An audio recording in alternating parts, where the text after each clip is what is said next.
ನಮ್ಮ ಹಿರಿಯ ನಾಯಕರಿಂದ ಹಿಡಿದು ರಾಜ್ಯ ನಾಯಕರುಗಳು ಕೂಡ ಯಾವುದೇ ರೀತಿಯಲ್ಲಿ ಅವರಿಗೆ ಸಪೋರ್ಟ್ ಮಾಡೋ ಪ್ರಶ್ನೆನೇ ಕಂಡು ಬರಲ್ಲ ಇಲ್ಲ. ರಾಜಕೀಯ ಧೀಮಂತರನ್ನೇ ಕೈ ತೊಳೆದ ಜೆಡಿಎಸ್ ಪಕ್ಷ ನಿಮ್ದು. ಈ ಪಕ್ಷಕ್ಕೆ ಬೇರೆಯವರಿಂದ ದ್ರೋಹ ಆಗಿದೆ ಹೊರತು ಈ ಪಕ್ಷದ ನಾಯಕರಿಂದ ಯಾವತ್ತೂ ದ್ರೋಹ ಆಗಿಲ್ಲ. ಬೆಳೆದ ಮನೆನೇ ಮುಚ್ಚಿಬಿಟ್ಟು ಬೇರೆ ಮನೆ ಬಾಗಿಲು ತಟ್ಟೋದನ್ನ ನಾವು ಇವತ್ತು ನೋಡಿದೀವಿ. ಮನೆ ಕೆಲಸದವರು ಸಮೇತ ಇಂಚಿಂಚು ವಿಷಯಗಳನ್ನ ಬಿಚ್ಚಿಟ್ಟಿದ್ದಾರೆ. ಈ ಒಂದು ಫ್ಯಾಮಿಲಿಗೆ ತೇಜೋವಧೆ ಮಾಡಲೇಬೇಕು ಅಂತೇಳಿ ಯಾರಾದರೂ ಹೊರಟಿದ್ರೆ ಅವ್ರ ಮೇಲೂ ಕ್ರಮ ಆಗ್ತದೆ. ಯಾವುದೇ ವಿಡಿಯೋಗಳನ್ನ ನೈಜತೆ ಇರೋ ರೀತಿಲೇ ಇವತ್ತು ಕ್ರಿಯೇಟಿವಿಟಿ ಮಾಡೋ ಅಂತದ್ನ ನಾವೆಲ್ಲರೂ ನೋಡ್ತಾ ಇದ್ದೀವಿ.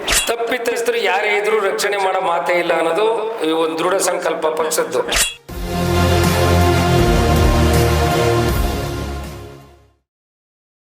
ಓಕೆ, ನಿಮ್ಮಲ್ಲಿ ಮಹಿಳಾ ಕಾರ್ಯಕರ್ತರು ಎಷ್ಟು ಜನಸಂಖ್ಯೆಯಲ್ಲಿದ್ದಾರೆ ಸರ್? ತುಂಬಾ ಇದ್ದಾರೆ ಮೇಡಮ್. ಇಡೀ ರಾಜ್ಯಾದ್ಯಂತ ನಮ್ಮ ಮಹಿಳಾ ಕಾರ್ಯಕರ್ತರು, ನಮ್ಮ ಸಹೋದರಿಯರು ಈ ಪಕ್ಷಕ್ಕಾಗಿ ದುಡಿತಾ ಇದ್ದಾರೆ, ಕೆಲಸ ಮಾಡ್ತಾ ಇದ್ದಾರೆ.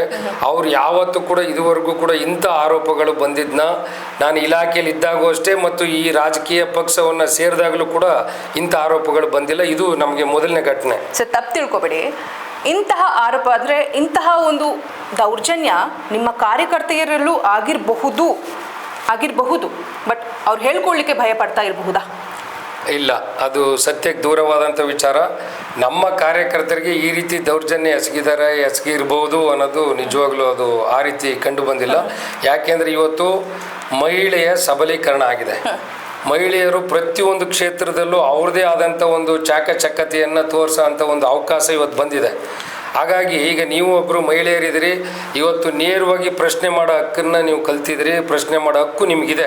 ಸೊ ಇಂಥ ಒಂದು ಸಂದರ್ಭದಲ್ಲಿ ಅವರು ಮಹಿಳೆಯರು ಎದುರ್ಕೊಂಡು ಸುಮ್ಮನೆ ಕೂತ್ಕೊಂಡ್ಬಿಡ್ತಾರೆ ಅಥವಾ ಯಾರಿಗೋ ರಾಜ್ಯ ನಾಯಕರಿಗೆ ಎದುರ್ಕೊಂಡು ಸುಮ್ಮನೆ ಕೂತ್ಕೊಂಡ್ಬಿಡ್ತಾರೆ ಅನ್ನೋದೆಲ್ಲ ಇವತ್ತಿನ ಪರಿಸ್ಥಿತಿನಲ್ಲಿ ಅದು ಸುಳ್ಳು. ಯಾಕೆಂದರೆ ಪ್ರತಿಯೊಂದು ಮಹಿಳೆಯರ ಹಕ್ಕು ಬಾಧ್ಯತೆಗಳು ಮತ್ತು ಅವರ ಸಂರಕ್ಷಣೆಯನ್ನು ಮಾಡೋದು ಪ್ರತಿಯೊಬ್ಬ ನಾಗರಿಕನ ಪ್ರತಿಯೊಂದು ಸರ್ಕಾರದ ಕರ್ತವ್ಯವಾಗಿದೆ. ಹಾಗಾಗಿ ಯಾರು ಕೂಡ ಇದ್ರ ಬಗ್ಗೆ ಭಯಪಡ ಅಂತ ಅಗತ್ಯ ಇವತ್ತು ನಮ್ಮ ರಾಜ್ಯದ ಮಹಿಳೆಯರಲ್ಲಿ ಇಲ್ಲ ಅಂತ ನಾನು ಭಾವನೆ ಮೇಡಮ್. ಸೊ ಈಗ ಹಣನೋ ಅಥವಾ ಅಧಿಕಾರದ ದರ್ಪನೋ, ಎಲ್ಲೋ ಈ ಒಂದು ಹಣ ಅಥವಾ ಅಧಿಕಾರದ ದರ್ಪ ಇಂತಹ ಒಂದು ಕೃತ್ಯವನ್ನ ಮುಚ್ಚುಮರೆ ಮಾಡಿರಬಹುದಾ? ಇಲ್ಲ, ಖಂಡಿತ ನಾನು ಅದ್ರ ಬಗ್ಗೆ ನಂಬಲ್ಲ. ಯಾಕೆಂದರೆ ಇವತ್ತು ಎಷ್ಟೇ ಹಣ ಇದ್ರೂ ಇವತ್ತು ತಾವೆಲ್ಲ ನೋಡಿದ್ರಿ, ಇವತ್ತು ದೊಡ್ಡ ದೊಡ್ಡ ಗಣ್ಯ ವ್ಯಕ್ತಿಗಳೆಲ್ಲ ಜೈಲು ಸೇರಿರೋದು. ಸೊ ಅವ್ರ ಹತ್ರ ಎಲ್ಲ ಹಣ ಇರಲಿಲ್ವಾ? ತಪ್ಪು ಮಾಡಿದಾಗ ಖಂಡಿತವಾಗೂ ಅವ್ರಿಗೆ ಏನು ಪನಿಷ್ಮೆಂಟ್ ಆಗಬೇಕು ಹಾಗೆ ಆಗ್ತದೆ. ಮತ್ತು ಯಾರು ತಪ್ಪು ಮಾಡಿರ್ತಾರೆ ಅಂಥ ಆರೋಪಿಗಳನ್ನ ಇವತ್ತು ನಮ್ಮ ಕರ್ನಾಟಕ ಪೊಲೀಸ್ ತುಂಬ ಸ್ಟ್ರಾಂಗ್ ಇದೆ. ಪ್ರತಿಯೊಂದು ಕ್ಷೇತ್ರದಲ್ಲೂ ಇಡೀ ಭಾರತ ದೇಶದಲ್ಲಿ ನಂಬರ್ 1 ಸ್ಥಾನದಲ್ಲಿ ಪೊಲೀಸ್ ಇಲಾಖೆ, ನಮ್ಮ ಕರ್ನಾಟಕ ರಾಜ್ಯ ಪೊಲೀಸ್ ಇಲಾಖೆ ಇದೆ. ಸೊ ಈ ಥರದ್ದು ಯಾಷ್ಟೇ ರೆಕಮೆಂಡ್ ಇದ್ರೂ ಕೂಡ ಅದಕ್ಕೆ ಸೊಪ್ಪಾಗ್ದೇ ತನಿಖೆ ಮಾಡಿ, ಈಗಾಗಲೇ ನೀವು ನೋಡಿದ್ರಿ ನಮ್ಮ ಮೇಡಮ್ ಹೋರಾಟಗಾರ್ತಿ, ಅಂಥ ಒಂದು ತನಿಖೆಯನ್ನು ಇದೇ SIT ಟೀಮು ಪತ್ತೆ ಹಚ್ಚಿತು. ತುಂಬ ಜನರನ್ನ, ಅಮಾಯಕರನ್ನ ಕೊಲೆ ಮಾಡಿದ್ದಂಥ ಟೀಮ್ನ ಪತ್ತೆ ಮಾಡ್ತು. ಸೊ ಈಗಲೂ ಕೂಡ ಅದೇ ರೀತಿ ಸತ್ಯತೆಯನ್ನು ಹೊರಗಡೆ ತರ್ತಾರೆ. ಆ ಸತ್ಯದಲ್ಲಿ ಏನಾದ್ರು ಪ್ರಜ್ವಲ್ ರೇವಣ್ಣವರು ನಿಜವಾಗ್ಲೂ ಇದರಲ್ಲಿ ಆಪಾದಿತರು ಅಂತ ಕಂಡು ಬಂದರೆ ನಮ್ಮ ಹಿರಿಯ ನಾಯಕರಿಂದ ಹಿಡಿದು ರಾಜ್ಯ ನಾಯಕರುಗಳು ಕೂಡ ಯಾವುದೇ ರೀತಿಯಲ್ಲಿ ಅವ್ರಿಗೆ ಸಪೋರ್ಟ್ ಮಾಡೋ ಪ್ರಶ್ನೆನೇ ಕಂಡು ಬರಲ್ಲ ಇಲ್ಲಿ. ಈಗಾಗಲೇ ನಮ್ಮ ಒಬ್ಬರು ಶಾಸಕರು ಕೂಡ ಪ್ರಜ್ವಲ್ ರೇವಣ್ಣನವ್ರನ್ನ ಅಮಾನತುಪಡಿಸಿ ಪಕ್ಷದಿಂದ ಅಂತ ಹೇಳಿದ್ದಾರೆ. ಆದರೆ ಅವರ ವೈಯಕ್ತಿಕ ಭಾವನೆ ಅದು. ಆದರೆ ನಮ್ಮ ಹಿರಿಯ ನಾಯಕರು ಯಾವುದೇ ರೀತಿ ಇಂಥ ಒಂದು ಹೀನ ಕೃತ್ಯ ಎಸಗಿದ್ದೇ ಆದಲ್ಲಿ ಅವ್ರಿಗೆ ಸಪೋರ್ಟ್ ಮಾಡೋ ಪ್ರಶ್ನೆನೇ ನಮ್ಮ ಪಕ್ಷದಲ್ಲಿ ಇಲ್ಲ ಮೇಡಮ್. ಈಗ JDS ಪಕ್ಷದಿಂದ ಹಲವಾರು ಕಾರ್ಯಕರ್ತರು ಎಷ್ಟೋ ವರ್ಷದಿಂದ JDSಗೋಸ್ಕರ ದುಡಿದಿದ್ದಾರೆ, ಶ್ರಮಿಸಿದ್ದಾರೆ. ಆದ್ರೆ ಈ ಕುಟುಂಬ ಕುಡಿಗೋಸ್ಕರ ರಾಜಕೀಯ ಧೀಮಂತರನ್ನೇ ಕೈ ತೊಳೆದ JDS ಪಕ್ಷ ನಿಮ್ದು. ಏನಕ್ಕೆ ಕಾರ್ಯಕರ್ತರನ್ನ ನೇರವಾಗಿ ಚುನಾವಣೆಗೆ ಸ್ಪರ್ಧಿಸಲಿಕ್ಕೆ ಅವಕಾಶವನ್ನು ಕೊಡ್ತಾ ಇಲ್ಲ? ಕುಟುಂಬವೇ ಇಂಪಾರ್ಟೆಂಟ್ ಆಗುತ್ತೆ. ಖಂಡಿತ ಇಲ್ಲ. ಇವತ್ತು ನೀವು ನೋಡಿರ್ಬೋದು, ಈ ರಾಜ್ಯದಲ್ಲಿ ನಾನು ರಾಜಕೀಯವಾಗಿ ಹೊಸದಾಗಿ ಬಂದಿರೋ ಅಂಥ ವ್ಯಕ್ತಿ. ಆದರೆ ಇಲಾಖೆಯಲ್ಲಿ ಸುಮಾರು 28 ವರ್ಷಗಳ ಕಾಲ ಕೆಲಸ ಮಾಡಿದ್ದೀವಿ. ನೀವು ನೋಡಿರ್ಬೋದು, ಹಿಂದಿನಿಂದ ಇವತ್ತು ಎಲ್ಲೆಲ್ಲಿ ಮುಖ್ಯಮಂತ್ರಿಗೆ, ನಮ್ಮ ಕರ್ನಾಟಕದ ಮುಖ್ಯಮಂತ್ರಿಯಿಂದ ಹಿಡಿದು ಬೇರೆ BJPಯ ಹಿರಿಯ ನಾಯಕರುಗಳಿಂದ ಹಿಡಿದು ಈ ಪಕ್ಷ ಬೆಳೆಸಿ ಕಳಿಸಿದಂಥ ಪಕ್ಷ. ಆದರೆ ಈ ಪಕ್ಷಕ್ಕೆ ಬೇರೆಯವರಿಂದ ದ್ರೋಹ ಆಗಿದೆ ಹೊರತು ಈ ಪಕ್ಷದ ನಾಯಕರಿಂದ ಯಾವತ್ತೂ ದ್ರೋಹ ಆಗಿಲ್ಲ. ಆದರೆ ಅವರು ಬೆಳ್ಕೊಂಡ ನಂತರ ಈ ಪಕ್ಷದಲ್ಲಿ ಏನಾದ್ರು ಈ ಹಿರಿಯ ನಮ್ಮ ಮುಖಂಡರುಗಳ ಮೇಲೆ ಒಂದೊಂದು ಆರೋಪ ಮಾಡಿ ಬೇರೆ ಪಕ್ಷಕ್ಕೆ ಹೋಗೋದನ್ನ ನಾವು ನೋಡ್ತಾನೆ ಇದ್ದೀವಿ. ಇವತ್ತಿಗೂ ನಡೀತಾನೆ ಇದೆ ಅದು. ಆದರೆ ಈ ಪಕ್ಷದಿಂದ ಯಾರಿಗೂ ಕೂಡ ಇದು ಒಂದು ರೀತಿಲಿ ಸಾಕಾಣಿಕೆ ಕೇಂದ್ರ ಥರ ಆಗಿದೆ ನಮ್ಮ ಪಕ್ಷ. ಪ್ರತಿಯೊಬ್ಬರನ್ನು ಪೋಷಣೆ ಮಾಡೋದು, ಅವ್ರಿಗೆ ಒಳ್ಳೆ ಅಧಿಕಾರದ ದಾರಿಯನ್ನು ತೋರಿಸೋ ಅಂಥದ್ದು. ಅದು ತೋರಿಸಿದ ನಂತರ ಅವ್ರು ಹೋಗಿ ಬೇರೆ ಪಕ್ಷದಲ್ಲಿ ಇವತ್ತು ಅಧಿಕಾರ ನಡೆಸ್ತಿರೋದನ್ನ ನಾವು ಕಣ್ಮುಂದೆ ನೋಡ್ತಾ ಇದ್ದೀವಿ. ಅದು ಈ ಪಕ್ಷದಿಂದ ಯಾರಿಗೂ ಅನ್ಯಾಯ ಆಗಿಲ್ಲ. ಆದರೆ ಈ ಪಕ್ಷಕ್ಕೆ ಅನ್ಯಾಯ ಮಾಡಿ ಬೆಳೆದ ಮನೆಯೇ ಮುಚ್ಚಿಬಿಟ್ಟು ಬೇರೆ ಮನೆ ಬಾಗಿಲು ತಟ್ಟೋದನ್ನ ನಾವು ಇವತ್ತು ನೋಡಿದ್ದೀವಿ. ಆ ಬೇರೆ ಮನೆಗೆ ದೀಪ ಹಾಕ್ತಾ ಇದ್ದಾರೆ ಹೊರತು ಈ ಬೆಳೆದ ಮನೆನ ಮರಿತಾ ಇದ್ದಾರೆ ಮೇಡಮ್. ಇದೇ 5 ವರ್ಷಗಳ ಅವಧಿಯಲ್ಲಿ ಪ್ರಜ್ವಲ್ ರೇವಣ್ಣ ಅವರು ದುಡಿದಿದ್ದಾರೆ ಸರ್, ಶ್ರಮಿಸಿದ್ದಾರೆ. ಹೌದು, ಮಾಧ್ಯಮಗಳಲ್ಲಿ ಅವರ ಪಾಸಿಟಿವ್ ಕೆಲಸಗಳು ತೋರಿಸಿದ್ದಾರೆ, ಇಲ್ಲ ಅಂತ ಹೇಳ್ತಾರೆ. ಹೌದು, ಒಳ್ಳೆ ಕೆಲಸಗಳು ಮಾಡಿದ್ದಾರೆ. ಈ ಒಂದು ಪ್ರಕರಣ ಬಂದಾಗ ಅದೇ ಲೋಕಲ್ ಜನರಿಗೆ ನೋವಾಗಿದೆ, ಕಾರ್ಯಕರ್ತರಿಗೂ ನೋವಾಗಿದೆ, ಅವಮಾನಗಳಾಗಿದೆ. ಈ ಅವಮಾನಗಳನ್ನ ಕೇಳಿಕೆ ಅದೇ ಫ್ಯಾಮಿಲಿಯಿಂದ ಅದೇ JDS ಕಾರ್ಯಕರ್ತರಿಗೆ ಸಮಾಧಾನ ಮಾಡ್ಲಿಕ್ಕಾದ್ರೂ ಪ್ರಜ್ವಲ್ ರೇವಣ್ಣನವರಾಗಿರ್ಬೋದು ಅಥವಾ ಪಕ್ಷದ ಮುಖಂಡರು ಯಾರಾದ್ರೂ ಬಂದ್ರು ಮಾಧ್ಯಮದ ಮುಂದೆ ಸಮಾಧಾನದ ಮಾತುಗಳನ್ನಾದ್ರೂ ಆಡ್ಬೋದಿತ್ತಲ್ಲ, ಏನಕ್ಕೆ ಆಡಲಿಲ್ಲ? ಇವತ್ತು ಆ ಚುನಾವಣೆ ಅಂದ್ರೇ ನಿಮ್ಗೆ ಗೊತ್ತೇ ಇದೆ, ಚುನಾವಣೆ ಎಷ್ಟು ಪ್ರೆಷರ್ ಇರುತ್ತೆ. ಅದರಲ್ಲಿ ಈ ಬಾರಿಯ ಲೋಕಸಭಾ ಚುನಾವಣೆ ಇದೆಯಲ್ಲ, ತುಂಬ ಹೈ ವೋಲ್ಟೇಜ್ ಚುನಾವಣೆ. ಹಾಸನ್ನು, ಮಂಡ್ಯ ನಿಮ್ಗೆ ಗೊತ್ತೇ ಇದೆ. ಸೊ ಇಂಥ ಒಂದು ಸಂದರ್ಭದಲ್ಲಿ ಅವರು ಆ ಸ್ಟ್ರೆಸ್ಸಲ್ಲಿ ಇದ್ದಂಥ ಸಂದರ್ಭದಲ್ಲಿ ಅದನ್ನು ಹೇಳಲಿಕ್ಕಾಗದೇ ಇರ್ಬೋದು. ತಕ್ಷಣ ಅವರು ಹೊರಗಡೆ ಹೋಗಿ 1-2 ದಿನ ಬರೋಷ್ಟೊತ್ತಿಗೆ ಇವೆಲ್ಲ ಪ್ರಕರಣಗಳು ದಾಖಲಾಗಿದೆ. ಸೊ ಇವತ್ತು ನಮ್ಮ HD ರೇವಣ್ಣ ಸಾಹೇಬರು ಈ ಬಗ್ಗೆ ಮೀಡಿಯಾದಲ್ಲಿ ಮುಕ್ತವಾಗಿ ಮಾತಾಡಿದ್ದಾರೆ. ಹಾಗಾಗಿ ಪ್ರಜ್ವಲ್ ರೇವಣ್ಣ ಅವರು ಕೂಡ ಅತಿ ಶೀಘ್ರದಲ್ಲೇ ಕೂಡ ಅವರು ತನಿಖೆಗೆ ಸಹಕರಿಸಿ ಖಂಡಿತವಾಗೂ ಜನರಿಗೆ ಈ ಥರ ಒಂದು ಘಟನೆಯಿಂದ ಅವರು ಜನರಿಗೆ, ನಮ್ಮ ಹಾಸನ ಜಿಲ್ಲೆಯ ಜನರಿಗೆ ಒಂದು ಸಾವಧಾನ ಹೇಳೋ ಅಂಥದ್ದು ಅಥವಾ ಅವರ ಏನಿದೆ ಮುಕ್ತವಾಗಿ ಚರ್ಚೆ ಮಾಡಲಿಕ್ಕೆ ಒಂದು ಅವಕಾಶ ಅವ್ರಿಗೆ ಬಂದೇ ಬರ್ತದೆ, ಮಾಡ್ತಾರೆ ಅಂತ ನಮ್ಗೆ. ಇವಾಗ ಪ್ರಜ್ವಲ್ ರೇವಣ್ಣ ಅವರು ಎಲ್ಲಾದ್ರೂ ಇರ್ಲಿ, ಬಟ್ ಅವ್ರಿಗೆ ಗೊತ್ತಿದೆ ಸನ್ನಿವೇಶಗಳು ಎಷ್ಟು ಮಟ್ಟಿಗೆ ಕೈತಪ್ಪ ಹೋಗ್ತಾ ಇದೆ ಅಂತ. ಅವ್ರು ಎಲ್ಲಾದ್ರೂ ಇರ್ಲಿ, ನೀವು ಹೇಳ್ತೀರಾ ಏನೋ ಪ್ರವಾಸ ಹೋಗಿದ್ದಾರೆ ಅದು ಇದು ಅಂತ.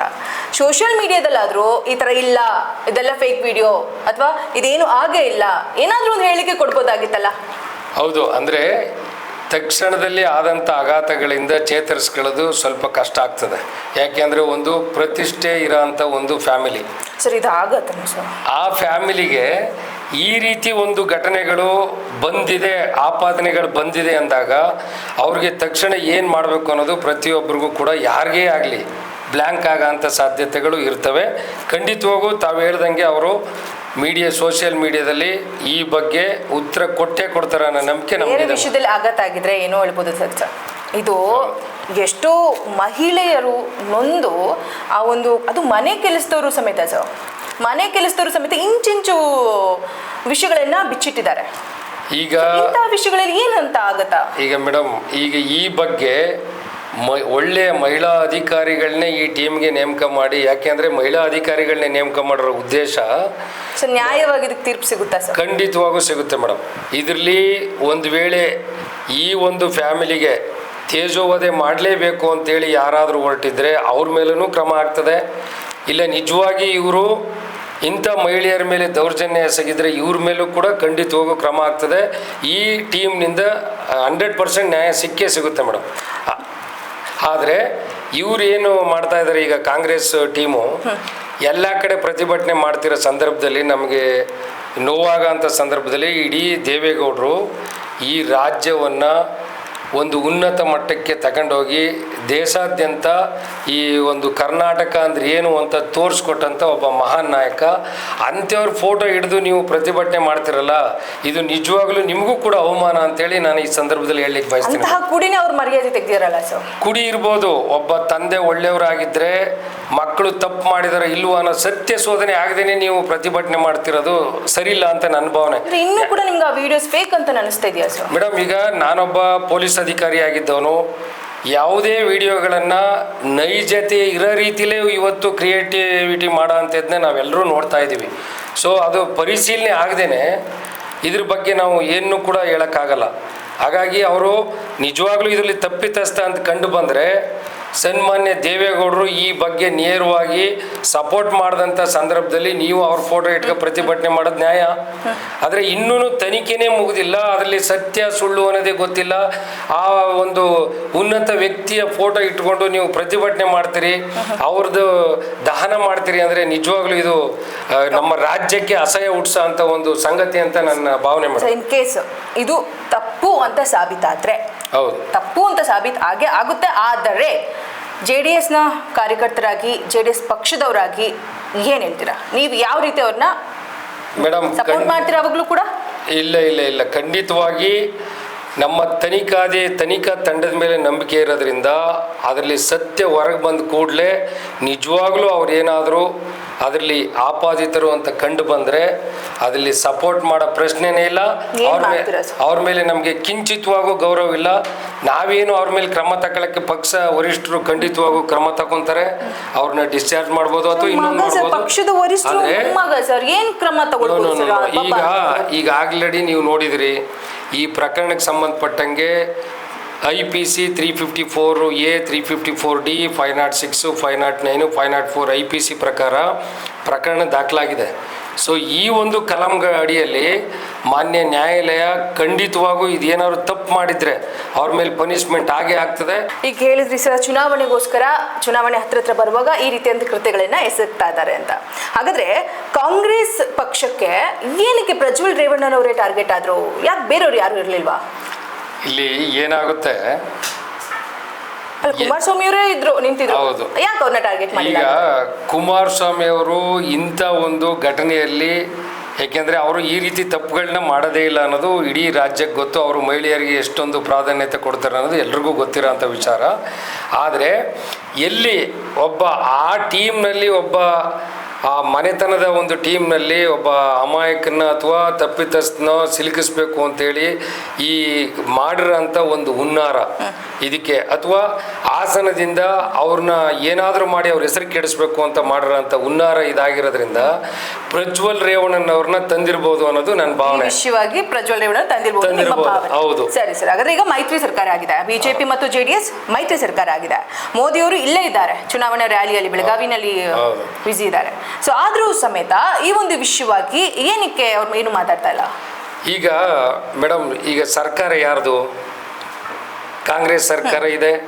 ಕಾಂಗ್ರೆಸ್ನವರು SIT ಟೀಮ್ ರಚನೆ ಮಾಡಿದ್ದಾರೆ. ಈ ಕಾಂಗ್ರೆಸ್ನವರೇನೇ ಇವತ್ತು ಪ್ರತಿಭಟನೆನೂ ಕೂಡ ಮಾಡ್ತಿದ್ದಾರೆ. ಆದರೆ ಇವರು ಸತ್ಯ ಶೋಧನೆ ಮಾಡೋದಕ್ಕೆ ರಚನೆ ಮಾಡಿರೋ ಟೀಮೇ ಸರ್ಕಾರದಿಂದ ಮಾಡಿರ್ಬೇಕಾದ್ರೆ ನಮ್ಮ ಏನು JDS ಪಕ್ಷದ ವರಿಷ್ಠರು ಇರ್ಬೋದು, JDS ಕಾರ್ಯಕರ್ತರು ಇರ್ಬೋದು, ಅಥವಾ ಆರೋಪಿತರು ಅಂತ ಬಿಂಬಿತರಾದ ಪ್ರಜ್ವಲ್ ರೇವಣ್ಣ ಇರ್ಬೋದು, ನಮ್ಮ HD ರೇವಣ್ಣ ಸಾಹೇಬ್ರು ಇರ್ಬೋದು, ಇವರೆಲ್ಲರೂ ಕೂಡ ನಾವು ನೆಮ್ಮದಿಗೆ ಇದ್ದಾರೆ. ಯಾಕೆ ಅಂದರೆ ತಪ್ಪಿತಸ್ಥರು ಯಾರೇ ಇದ್ರೂ ರಕ್ಷಣೆ ಮಾಡೋ ಮಾತೇ ಇಲ್ಲ ಅನ್ನೋದು ಒಂದು ದೃಢ ಸಂಕಲ್ಪ ಪಕ್ಷದ್ದು. ಆದರೆ ಇವತ್ತು ಕಾಂಗ್ರೆಸ್ನವರು ಅದನ್ನು ಒತ್ತಿ ಎಲ್ಲ ಕಡೆನೂ ಇವರೇ ಪ್ರಚಾರ ಮಾಡ್ತಿರೋದು ನೋಡಿದ್ರೆ, ಇವರೇ ಯಾಕೆ ಇದನ್ನ ಹೊರಗಡೆ ಈ ಥರ ಈ ಒಂದು ಕುಟುಂಬದ ಹೆಸರನ್ನ ಕೆಡಿಸಿದಾಗ ಇವತ್ತೇನಾಗಿದೆ ಕಾಂಗ್ರೆಸ್ ಪಕ್ಷಕ್ಕೆ, JDS BJP ಮೈತ್ರಿ ಮಾಡ್ಕೊಂಡಿದ್ದಕ್ಕೇ ಅವ್ರಿಗೆ ಭಯ ಸ್ಟಾರ್ಟ್ ಆಗಿದೆ. ಈ ಭಯದಲ್ಲಿ ನಾವೆಲ್ಲಿ ಲೋಕಸಭಾ ಚುನಾವಣೆಯಲ್ಲಿ ಈಗ 14 ಕ್ಷೇತ್ರಗಳ ಚುನಾವಣೆ ಮುಗಿದಿದೆ, ಇನ್ನೂ 14 ಕ್ಷೇತ್ರದ ಚುನಾವಣೆ ಇದೆ.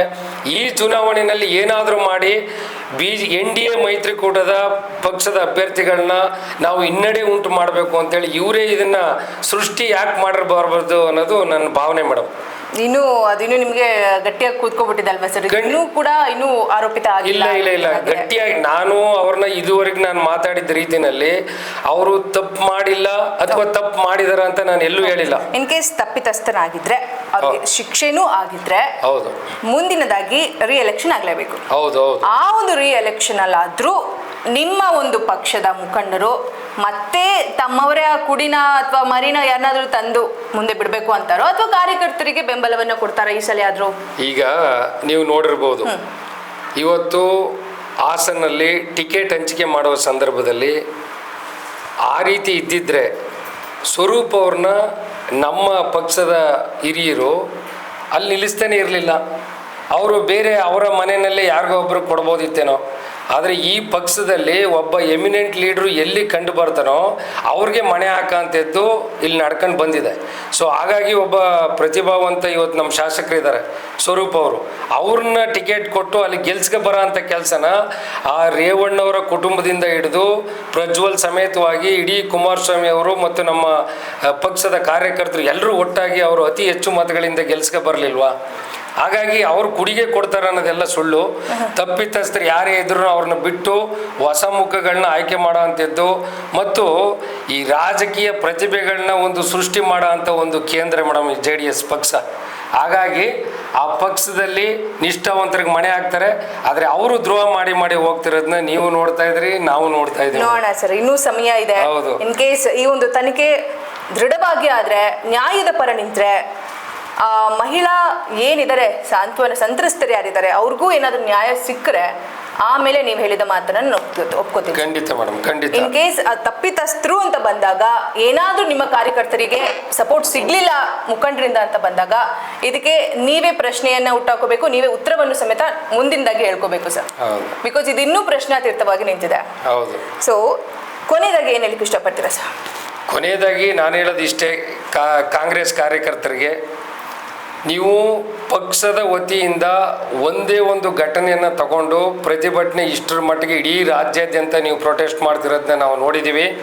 ಆದರೆ ಒಬ್ಬ ಅಮಾಯಕ ನೇಹಾಳ ಸೌಜನ್ಯ ಪ್ರಕರಣ ಇರ್ಬೋದು, ಇಬ್ಬರ ಬಗ್ಗೆ ನೀವೆಲ್ಲೂ ಚಕಾರ ಎತ್ತಿದೇನೆ ಇವತ್ತು ಈ ಪ್ರಕರಣವನ್ನು ಇಷ್ಟೊಂದು ಗಂಭೀರವಾಗಿ ತೆಗೆದುಕೊಳ್ಳೋದು ನೋಡಿದ್ರೆ ಇದು ರಾಜಕೀಯ ಹುನ್ನಾರ, ಒಂದು ಕುಟುಂಬಕ್ಕೆ ಕಳಂಕ ತರಬೇಕು ಅಂತ ನೀವು ಮಾಡಿರೋ ಷಡ್ಯಂತ್ರ ಅಂತ ನಾನು ಹೇಳಲಿಕ್ಕೆ ಬಯಸ್ತೇನೆ.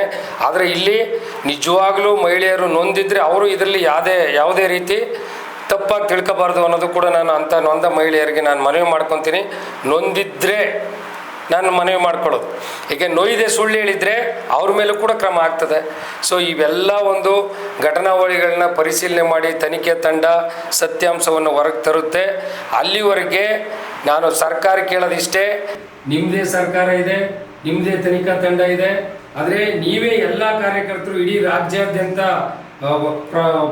ಏನು ಎಲ್ಲ ಕಡೆ ಓಡಾಡಿ ಈ ಒಂದು ಸತ್ಯ ಶೋಧನೆಗೆ ನೀವೇ ಮುಂಚೂಣಿನಲ್ಲಿ ಇರೋದ್ರಿಂದ ದಯಮಾಡಿ ಸನ್ಮಾನ್ಯ ದೇವೇಗೌಡರಾಗಲಿ ಕುಮಾರಸ್ವಾಮಿ ಅವರಾಗಲಿ ಇದಕ್ಕೆ ಖಂಡಿತವಾಗೂ, ಮತ್ತು ನಮ್ಮ ಎಲ್ಲ ಮುಖಂಡರುಗಳು ಕೂಡ ಇದು ಯಾರು ಕೂಡ ಇದಕ್ಕೆ ಇನ್ವಾಲ್ವ್ಮೆಂಟು ಅಂದರೆ ಸಪೋರ್ಟ್ ಮಾಡೋ ಪ್ರಶ್ನೆನೇ ಇಲ್ಲ. ನೀವು ಇದನ್ನು ಬಿಟ್ಟು ನಿಮ್ಮ ರಾಜಕೀಯವಾಗಿ ನೀವು ಮಾಡೋಂಥ ಏನಾದ್ರು ಒಳ್ಳೆ ಕೆಲಸಗಳಿದ್ದರೆ ಅದನ್ನು ಹೊರಗೆ ತಂದು ನೀವು ಪ್ರಚಾರ ಮಾಡಿ. ಆದರೆ ಈ ಸುಳ್ಳುಗಳನ್ನ ಮತ್ತು ಒಬ್ಬರ ಮೇಲೆ ಆಪಾದನೆ ಮಾಡಿ ನೀವು ನಿಮ್ಮ ರಾಜಕೀಯ ಒಂದು ಬೆಳವಣಿಗೆಯನ್ನು ಮಾಡ್ಕೋಬಾರ್ದು ಅಂತೇಳಿ ನಾನು ಆ ಕಾಂಗ್ರೆಸ್ ಕಾರ್ಯಕರ್ತರಿಗೆ ಮನವಿ ಮಾಡ್ಕೊತೀನಿ. ಏನೇ ಆಗಲಿ ರಾಜಕೀಯ ನಾಯಕತ್ವದ ಮುಂದೆ ಮಹಿಳೆಯರಿಗೆ ನ್ಯಾಯ ಸಿಗ್ತದೋ ಇಲ್ವೋ ತಿಳ್ಕೊಳ್ಬೇಕು. ಮಹಿಳೆಯರು ಇನ್ನೂ ಕೂಡ ನೀವು ಕಗ್ಗತ್ತಲಲ್ಲಿ ಮಂಕು ಬುದ್ಧಿಯಿಂದ ಇನ್ನೂ ಕೂಡ ಇದ್ರೆ, ತಮಗಾದ ನ್ಯಾಯವನ್ನ ಮುಂದೆ ತರದೆ ಹೋದ್ರೆ ಸಂಕಷ್ಟಕ್ಕೆ ಸಿಲುಕೋದು ನೀವುಗಳೇ, ನಿಮ್ಮ ಕುಟುಂಬಗಳು.